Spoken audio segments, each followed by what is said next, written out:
Hi, my name is Jasmine Mack, and this is a recording for NHS FPX 4030 Assessment 4. This video will discuss the VAL Health remote collaboration scenario regarding the patient Caitlin and her family.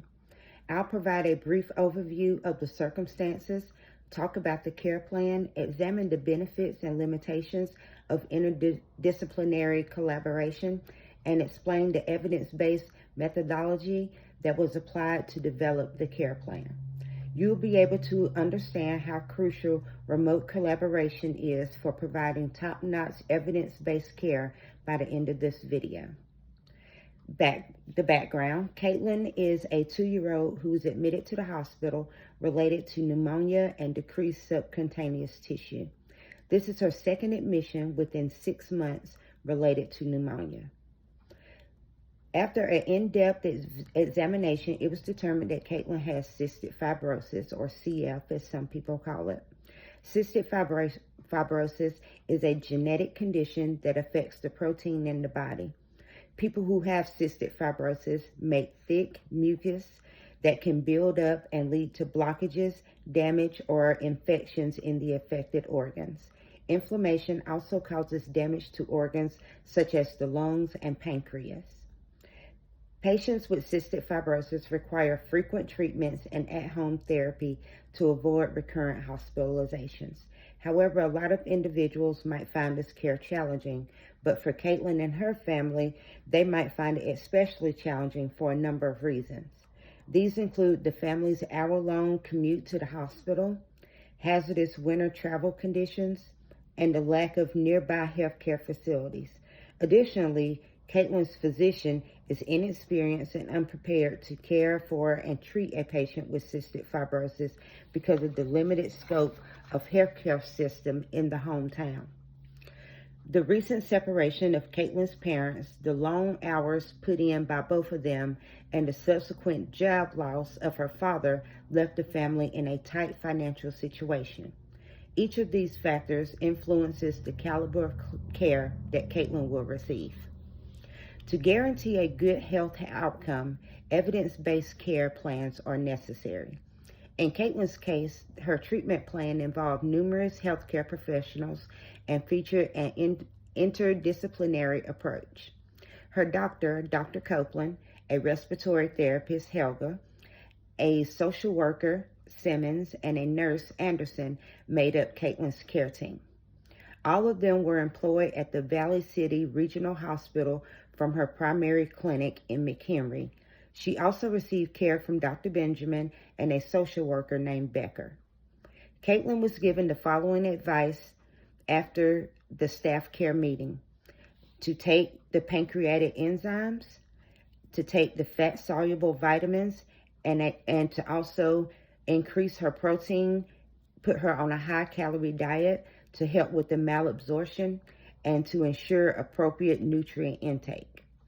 She was then advised to use a nebulizer to inhale Dornus alpha to release secretions and encourage exportation. The use of chest percussion as an intervention was also discussed by the staff. Each of these interventions are appropriate as the treatment goals noted by the National Heart, Lung, and Blood Institute for CF include a focus on airway clearance, improved protein function, and prevention of complications such as malabsorption or infection. Utilizing the Omaha system model, a care strategy based on evidence was established. The first step in this methodology is to determine the patient's issue. A challenge in this case is the new diagnosis of cystic fibrosis and associated comorbidities, which include pneumonia and malnutrition. The second phase is to develop interventions for the outcomes that have been selected. Interventions in this care plan include educating the family, providing resources, applying a modified diet, receiving respiratory treatments, and preventing infections.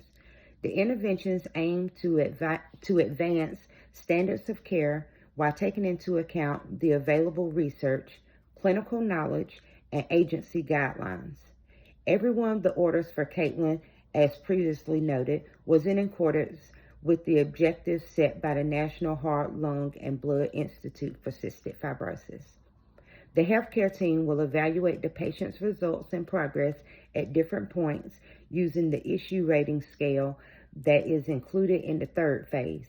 In this instance, the treatment team will be able to keep track of the patient's care and assess whether goals and outcomes are being achieved. Interdisciplinary collaboration has been noted to provide benefits for both the patients and the professionals by promoting medical and healthcare professionals to work together to determine the best treatments or consider a specific kind of interdisciplinary relationship.